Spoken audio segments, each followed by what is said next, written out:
구약 성경 1296쪽, 제가 가지고 있는 성경은 1296쪽이고요. 미가서 7장 말씀입니다.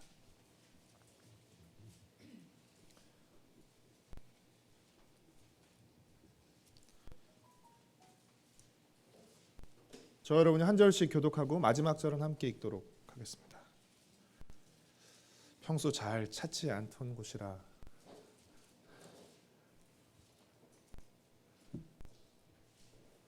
한 절씩 교독하고 마지막 절은 함께 읽도록 하겠습니다.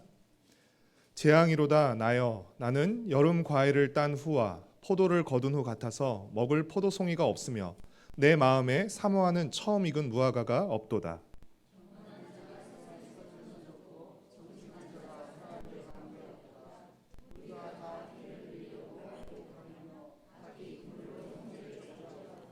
두 손으로 악을 부지런히 행하는도다. 그 지도자와 재판관은 뇌물을 구하며 권세자는 자기 마음의 욕심을 말하며 그들이 서로 결합하니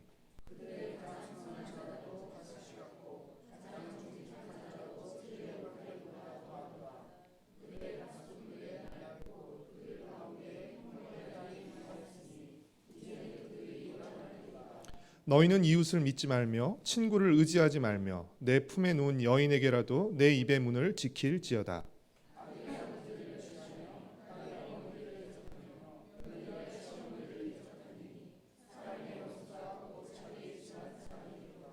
오직 나는 여호와를 우러러보며 나를 구원하시는 하나님을 바라보나니 나의 하나님이 나에게 귀를 기울이시리로다.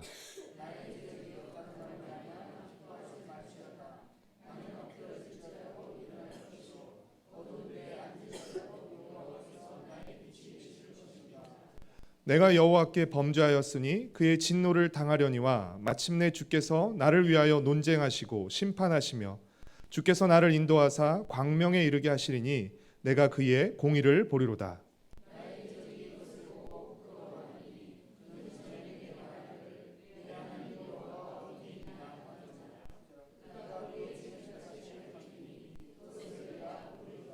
내 성벽을 건축하는 날 곧 그날에는 지경이 넓혀질 것이라.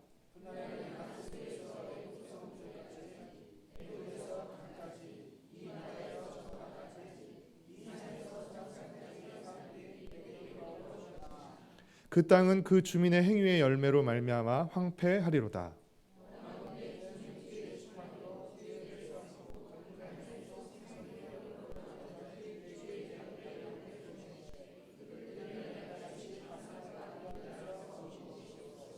이르시되 내가 애굽 땅에서 나오던 날과 같이 내가 그들에게 이적을 보이리라 하셨느니라.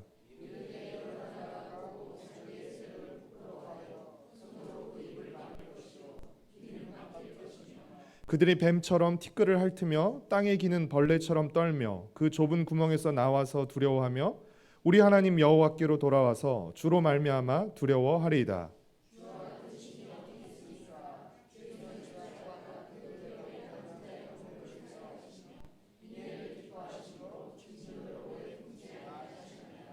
다시 우리를 불쌍히 여기셔서 우리의 죄악을 발로 밟으시고 우리의 모든 죄를 깊은 바다에 던지시리이다. 주께서 옛적에 우리 조상들에게 맹세하신 대로 야곱에게 성실을 베푸시며 아브라함에게 인애를 더하시리이다. 아멘. 지난 월요일 박영수 특별검사팀은 이재용 삼성전자 부회장에 대해서 비선실세 최순실에게 대가성 금전 지원을 한 혐의로 구속영장을 청구했습니다. 오늘 법원에서 구속영장 심사가 이루어졌고 오늘 밤 늦게나 내일 새벽에 구속 여부가 결정될 것 같습니다. 개인적으로 특검 측이 구속영장을 청구하면서 한 말이 굉장히 인상 깊었는데 국가 경제도 중요하지만 정의를 세우는 일이 더 중요하다라는 말이었습니다. 그동안 주로 들어왔던 말은 많은 혐의에도 불구하고 국가 경제에 미칠 영향과 파장을 고려해서 불구속이나 집행유예로 처리하겠다라는 말을 주로 들어왔는데 이번에는 국가 경제보다 정의를 세우는 일이 더 중요하다라고 말했습니다. 지금까지는 한마디로 정의보다 경제였는데 이번 특검에서는 경제보다 정의라면서 그것을 뒤집은 것입니다. 이번 최순실 사태는 정치뿐 아니라 경제, 언론, 교육, 문화 등 우리 사회의 전반적인 면에서 정의를 새롭게 그리고 또 바르게 세우는 기회로 삼아야 할 것입니다. 지금까지 우리 사회에서 가장 강력하고 우선되는 논리는 경제 논리였습니다. 이는 기업과 사회뿐 아니라 개개인에게도 마찬가지였습니다.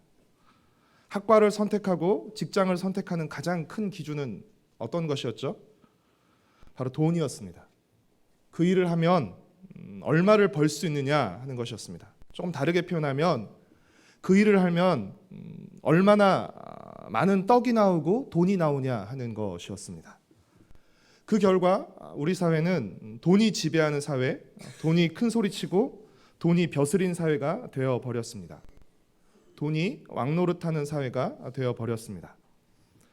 돈은 사실 경제 수단에 불과하지만 그 돈은 우리의 욕심과 욕망을 상징하기 때문입니다. 이번 최순실 사태가 잘 보여주듯이 욕심은 결코 만족하는 법이 없습니다. 이 정도면 됐다 하고 멈추는 법이 없습니다. 욕심은 점점 더 커져가게 되고요. 그 큰 욕심을 채우려고 욕심끼리 결합하게 됩니다. 가장 강한 권력을 가진 사람, 가장 똑똑한 머리를 가진 사람, 또 가장 많은 돈을 가진 사람이 함께 결합해서 더 큰 욕심을 채우려고 하죠. 이런 식의 욕심의 결합은 어느 시대에나 존재했습니다. 미가가 살던 시대에도 이러한 욕심의 결합이 존재했습니다. 우리 3절 말씀을 함께 같이 읽도록 하겠습니다. 두 손으로 악을 부지런히 행하는도다. 그 지도자와 재판관은 뇌물을 구하며 권세자는 자기 마음의 욕심을 말하며 그들이 서로 결합하니. 지도자와 재판관과 권세자가 뇌물을 매개로, 욕심을 매개로 결합합니다. 일종의 욕망의 카르텔을 형성한 것입니다. 그들은 자신들의 이익을 극대화하기 위해서 서로 동맹을 맺고 카르텔을 형성한 것인데요. 여러분, 그렇게 했을 때 그 피해는 고스란히 누구에게 돌아가는 것입니까? 백성들에게로, 또 그 공동체에게로 돌아가게 되는 것입니다. 우리가 잘 알고 있다시피 북이스라엘은 아수르에 의해서, 남유다는 바벨론에 의해서 멸망당했습니다. 그러나 아수르와 바벨론에 의해 멸망당한 것이 아니라 사실 잘 따져보면 스스로 무너져가고 있었던 것입니다. 그들이 와서 무너뜨린 것이 아니라 북이스라엘과 남유다는 스스로 이렇게 무너져가고 있었던 것이었습니다. 지도층부터가 이 모양이었고 백성들도 별반 다를 것이 없었습니다. 우리 2절 말씀을 함께 읽겠습니다. 경건한 자가 세상에서 끊어졌고 정직한 자가 사람들 가운데 없도다. 우리가 다 피를 흘리려고 매복하며 각기 그물로 형제를 잡으려 하고. 경건한 자가 끊어졌고 정직한 자가 없다라고 말합니다. 이것은 무엇을 의미하죠? 누구도 그렇게 사는 사람이 없었다는 것입니다. 왜냐하면 사람들이 정의보다 경제를 외치며 살았기 때문입니다. 사랑하는 성도 여러분, 우리는 소돔이 악이 번성해서 멸망했다고 생각합니다. 그러나 소돔성이 멸망한 정확한 이유는 무엇이죠? 그 성에 의인 5명이 없었기 때문입니다. 그 성이 너무 악해서 망한 것이지만 잘 따져보면 의인이 없었기 때문에 그 땅이 망한 것입니다. 경건한 자와 정직한 자가 없다는 사실, 이 사실 자체가 재앙을 의미하고 이 사회는 망하지 않을래야 망하지 않을 수 없었던 것입니다. 지도자들은 욕망의 카르텔을 형성해서 욕심을 극대화하고 백성들도 서로 속이며 피를 흘립니다. 서로 이제 죽고 죽이는 식의 게임을 이제 벌이게 되는 것이죠. 그래서 어느 누구도 믿을 수 없는, 그리고 심지어는 가족조차도 믿을 수 없는 그 지경에까지 그 사회가 이르게 되는 것입니다. 우리 5절과 6절 말씀을 함께 읽도록 하겠습니다. 너희는 이웃을 믿지 말며 친구를 의지하지 말며 내 품에 누운 여인에게라도 내 입의 문을 지킬지어다. 아들이 아버지를 멸시하며 딸이 어머니를 대적하며 며느리가 시어머니를 대적하리니 사람의 원수가 곧 자기의 집안 사람이리로다. 이런 어둡고 참담한 현실, 불신과 불의가 가득한 이 사회 자체가 곧 재앙이고 이스라엘이 하나님의 심판을 피할 수 없는 지경에까지 이르렀다는 것을 보여주는 것입니다. 이스라엘은 하나님의 심판을 받을 것입니다. 그러나 그 심판이 하나님이 이스라엘을 버리고 이스라엘을 포기하셨음을 의미하는 것은 아닙니다.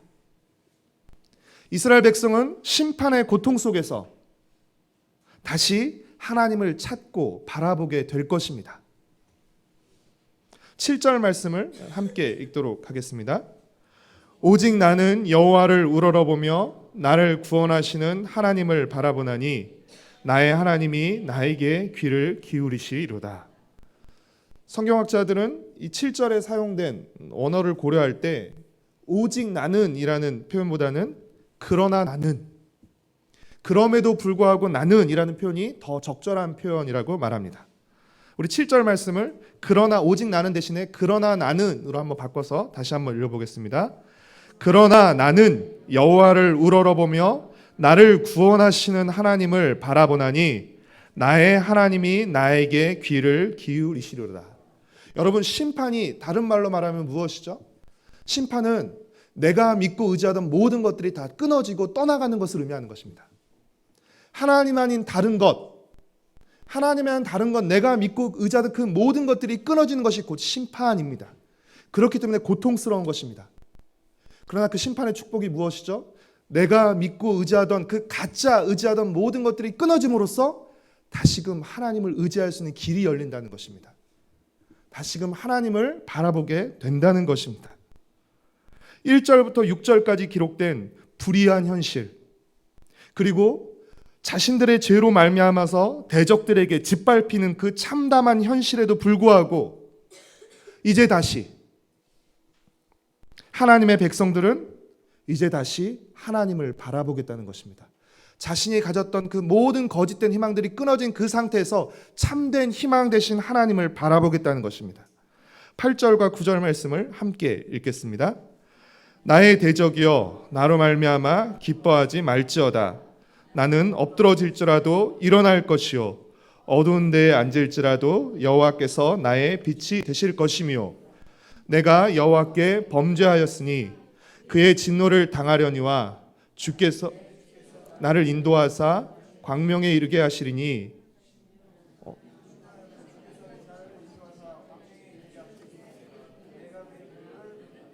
죄송합니다. 제가 치다가 잘못 쳤네요. 내가 여호와께 범죄하였으니 그의 진노를 당하려니와 마침내 주께서 나를 위하여 논쟁하시고 심판하시며 주께서 나를 인도하사 광명에 이르게 하시리니 내가 그의 공의를 보리로다. 여러분, 이스라엘 백성들이 지금 심판을 받고 대적들에게 짓밟히는 것은 하나님의 공의의 결과입니다. 그들이 불의를 저질렀기 때문입니다. 그렇죠? 대적들이 하나님의 백성을, 이스라엘 백성들을 짓밟으면서 조롱하고 기뻐합니다. 그러나 다시 하나님을 바라보게 되면서 이들이 뭐라고 말합니까? 지금 나를 짓밟고 있지만 기뻐하지 마라. 하나님이 무엇을 행하신다고요? 공의를 행하신다는 것이었습니다. 그들의 심판이 하나님의 공의의 결과였지만 또 그들의 구원 역시 무엇의 결과라는 것입니까? 하나님의 공의의 결과라는 것입니다. 지금은 비록 어둠 가운데 있지만 빛이신 하나님이 다시 우리를 불러내서 광명으로 이끌 것이다 라고 말하고 있는 것입니다. 비록 지금은 자신들의 죄로 말미암아서 대적들에게 조롱과 고통을 당하고 깊은 어둠 속에 있는 것 같다 할지라도, 다 끝난 것 같다 할지라도 이게 결코 끝이 아니며 하나님이 빛이 되셔서 이스라엘의 대적을 심판하시고 다시 구원하신다는 것입니다. 그래서 포로로 끌려갔던 이스라엘 백성이 아수르와 애굽 그리고 산과 강 바다 끌려간 사방에서 다시 약속의 땅으로 되돌아오게 될 것이라는 것입니다. 12절 말씀을 함께 읽도록 하겠습니다. 그날에는 때까지 애굽에서 강까지 이 바다에서 저 바다까지 이 산에서 저 산까지의 사람들이 내게로 돌아올 것이나. 하나님은 출애굽 때 하셨던 것처럼 놀라운 능력과 기사로서 포로로 끌려갔던 이스라엘 백성을 동일하게 구원하시고 인도하신다는 것입니다. 15절 말씀을 같이 읽도록 하겠습니다. 이르시되 내가 애굽 땅에서 나오던 날과 같이 내가 그들에게 이적을 보이리라 하셨느니라. 그런 의미에서 포로로 끌려갔던 이스라엘 백성이 다시 돌아오는 것을 제2의 출애굽에 비유할 수 있는 것입니다. 18절부터 20절까지는 이 놀라운 일을 행하실 하나님을 향한 믿음의 고백과 찬양이라고 할 수 있습니다. 우리 18절 말씀을 같이 읽도록 하겠습니다. 주와 같은 신이 어디 있으리까? 주께서는 죄악과 그 기업에 남은 자의 허물을 사유하시며 인애를 기뻐하심으로 진노를 오래 품지 아니하시나이다. 18절에서 미가는 주님과 같은 신이 어디 있으리까? 라고 묻습니다. 주님과 같은 신이 어디 있습니까? 라고 물음으로써 주님과 같은 분은 없다라는 고백을 하고 있는 것이죠. 그런데 주님과 같은 신이 어디 있습니까? 라는 이 물음은 사실은 미가의 이름의 뜻이기도 합니다. 미가라는 이름 뜻이 주님과 같은 분이 어디 있습니까? 라는 뜻입니다. 여러분, 하나님을 하나님 되시게 하는, 하나님을 비교 불가하게 만드는 가장 큰 요인은 어디에 있는 것일까요? 물론 하나님의 큰 능력이 있기도 하지만 그것보다 하나님의 성실과 인애에 있다고 할 수 있는 것입니다. 성실이란 관계에서의 한결같음을 의미하는 것입니다. 이스라엘 백성은 끊임없이 하나님을 대적하고 거역했지만 하나님은 하나님으로서 이스라엘 백성을 향해서 끊임없이 성실하셨습니다. 인애 또한 변치 않는 사랑과 자비라고 할 수 있습니다. 하나님이 이스라엘 백성의 죄에 대해서 진노하시고 그들을 벌하시지만 18절에 뭐라고 나옵니까? 그 진노를 오래 품지 아니하신다는 것입니다. 그리고 그들의 죄를 용서하시고 다시 그들을 불러들이시겠다는 것입니다. 이스라엘이 죄를 용서받고 다시 회복될 수 있는 이유와 근거는 어디에 있는 것입니까? 이스라엘 백성의 회개도 있죠. 하지만 더 근본적인 근거는, 이스라엘 백성의 용서와 회복될 수 있는 더 근본적인 이유와 근거는 바로 하나님의 성실과 인애에 있는 것입니다. 만약 하나님이 공의롭기만 하는 분이었다면 이스라엘 백성은 거기서 끝나버렸을 것입니다. 그러나 하나님은 공의로우신 분이시지만 또한 성실하시고 인애가 많으신 분이십니다. 만약 하나님이 공의롭기만 하고 인애가 없으셨다면 이스라엘은 진작 끝나버리고 말았을 것입니다. 이스라엘 백성은 가나안 땅에 도착하지도 못하고 광야에서 모두 전멸당해 죽어버렸을 것입니다. 사실 구약의 역사, 이스라엘의 역사는 끊임없는 불신과 반항과 배신의 역사입니다.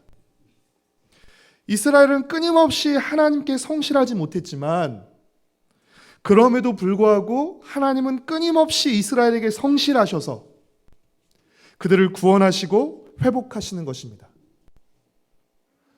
여러분, 어디 이스라엘만 뿐입니까?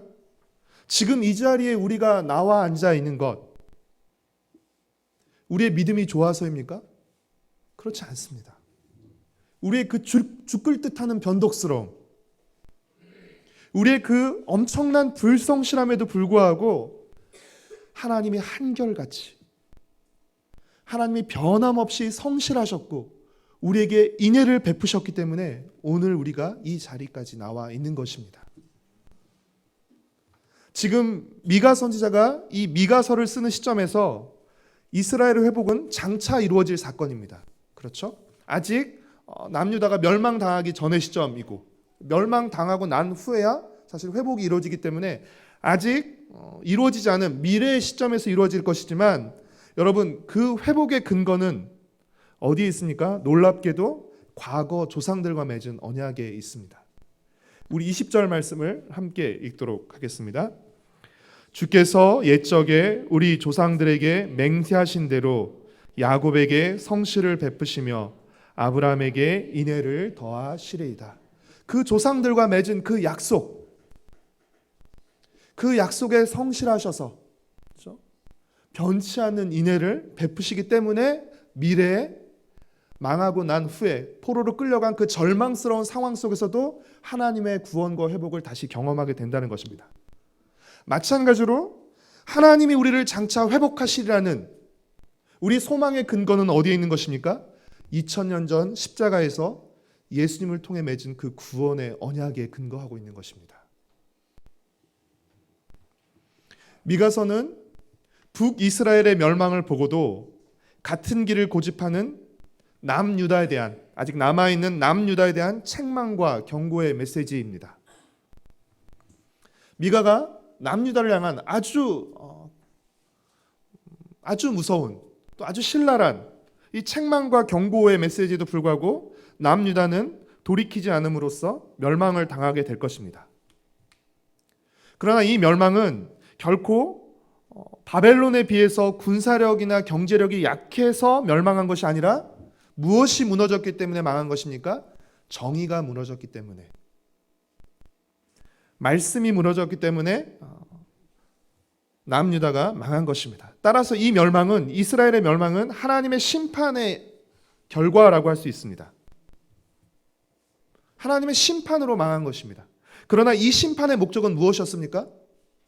이 심판의 목적은 멸망과 죽임이 아니라 치유와 회복에 있었던 것입니다.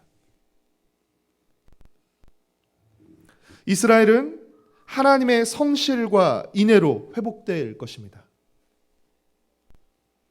이스라엘의 회복이 성경에서 중요한 이유는 이스라엘의 회복이 이스라엘만의 회복으로 끝나는 것이 아니기 때문에 그렇습니다. 여러분, 구약 성경에서 또 성경 전체에서 이스라엘의 회복은 또 누구의 회복으로 이어지게 되는 것이죠? 열방의 회복으로 이어지게 되는 것입니다. 그러니까 이스라엘이 먼저 회복되고, 그리고 그 이스라엘 통해서, 회복된 이스라엘 통해서 열방이 회복되게 되는 것입니다. 그래서 여러분, 우리가 미가서 4장에서 볼 때 끝날에 온 열방이 시온산으로, 그렇죠? 오라 우리가 여호와의 산에 올라 라면서 시온산으로 오는 장면을 그리고 있죠. 하나님의 말씀을 듣기 위해서, 하나님의 말씀을 배우기 위해서 모든 민족이 시온산으로 올 것이라고 말씀하고 있는 것입니다. 그렇죠? 여러분, 그 회복된 열방 중 일부가 바로 우리인 것입니다. 사랑하는 성도 여러분, 하나님이 회복하십니다. 하나님이 성실과 인애로 회복하십니다. 하나님은 이스라엘뿐 아니라 열방도 회복하십니다. 그 회복한 세상의 모습은 어떤 모습입니까? 미가서가 우리에게 보여주고 있는 공의와 평화가 어우러지는 세상입니다. 이 하나님의 회복을 믿고 소망한다면 우리는 어떻게 살아야 하는 것일까요? 이 하나님의 회복에 동참하며 살아야 하는 것입니다. 공의를 행하고 또 평화를 이루며 살아가야 하는 것입니다. 사랑하는 성도 여러분, 하나님이 이 세상을 무엇으로 창조하셨죠? 말씀으로 창조하셨습니다. 이 세상이 망가진 이유는 무엇 때문입니까? 하나님의 형상으로 지음받은 인간이 하나님의 말씀을 듣지 않았기 때문입니다. 하나님의 말씀을 거부했기 때문입니다. 들어야 할 하나님의 말씀을 듣지 않고 듣지 말아야 할 뱀의 말을 들었기에 인간과 이 세상이 망가지게 된 것입니다. 하나님의 말씀을 듣지 않을 때 망가진 일들이 일어나게 됩니다. 그렇다면 여러분, 회복은 어떻게 이루어지는 것일까요? 다시 하나님의 말씀을 들음으로써입니다. 하나님의 말씀을 들음으로써 다시 회복이 시작되는데요, 그 출발이 무엇입니까? 말씀이 육신이 되어 우리 가운데 오신 그 예수 그리스도를 받아들이는 것입니다. 믿음으로 받아들이는 것입니다. 그리고 그분을 나의 왕과 목자로 모시고 그분의 말씀을 따르는 것입니다. 그래서 요한복음에서 믿음의 또 다른 말은 따름입니다. 따름. 믿는데 따르지 않는 것은 믿지 않음입니다. 믿는데 행하지 않는 것은 믿지 않음입니다. 오늘 미가서의 표현과 또 요한복음의 표현을 빌자면 어두움 가운데 살던 우리가 빛으로 오신 그분을 받아들이고 그분을 따라 빛 가운데로 나아가는 것이 구원인 것입니다. 여러분, 우리가 짙은 어둠 속에 있다가 그 빛이신 주님을 따라 이제 빛 가운데로 점점 나아가는 것입니다. 빛 가운데로 더 가까이 나아가면 나아갈수록 우리 삶이 점차 더 회복되어 가는 것입니다. 여러분, 이것이 구원을 이루어 가는 것입니다. 빛 가운데로 나아올수록, 주의 말씀을 따를수록 우리 삶은 점점 더 회복되어 가는 것이고, 이것이 구원을 이루어 가는 것입니다. 우리 개인에게 있어서 우리 구원은 그 다른 어떤 것보다 정말 소중합니다. 그렇죠? 그러나 여러분, 우리의 구원을 우리 개인의 구원과 회복으로 거기서 멈추시고 끝내시면 안 됩니다. 우리 개인의 구원과 회복은 무엇과 연결되어 있죠? 이 망가진 세상을 회복하시려는 하나님의 구원과 회복 계획 안에 우리의 구원이 포함되어 있는 것입니다. 나는 구원받았으니까, 나는 회복됐으니까 끝, 땡이 아니라 이제 회복된 내가 어떻게 하는 것이죠? 내가 속한 공동체와 관계들에서의 그 회복을 일으키는 것입니다. 그래서 이 망가진 세상을 다시 회복하시는 그 하나님의 구원과 회복 계획에 우리가 동참하는 것입니다. 하나님의 말씀이 만들어내는 세상에 우리가 순종하고 동참하는 것입니다. 미가서를 통해서 보여주는, 특별히 구체적으로 미가서를 통해 보여주는 하나님이 만들어내는 세상은 어떤 모습입니까? 사랑과 정의가 실현되고 이루어지는 세상인 것입니다. 이것을 신약에 있는 다른 표현으로 바꾸면 이것이 하나님의 나라의 모습입니다. 사랑하는 성도 여러분, 우리가 살고 있는 이 세상, 하나님 알기를 싫어하고 하나님의 말씀을 거부하는 세상입니다. 돈을 전부로 아는, 그리고 욕망이 만들어내는 세상으로 우리를 부르는, 또 압박하는 그런 무자비하고 불의한 세상 속에서 우리는 하나님을 신뢰하고 의지하며 사랑과 정의의 하나님의 나라를 일구며 살아가도록 부름받은 사람들입니다. 비록 우리의 현실이 어둡고 참담하더라도, 도대체 소망의 기미가 보이지 않는다 할지라도 여러분, 낙심하거나 포기하지 말고 7절의 고백을 여러분의 고백으로 삼으시기를 바랍니다. 그러나 나는, 그럼에도 불구하고 나는 여호와를 우러러보며 나를 구원하시는 하나님을 바라보나니 나의 하나님이 나에게 귀를 기울이시리로다. 때로 우리는 실패할 수 있습니다. 그러나 여러분, 구약 성경에 보여주시 이스라엘의 실패가 하나님의 실패는 아니었습니다.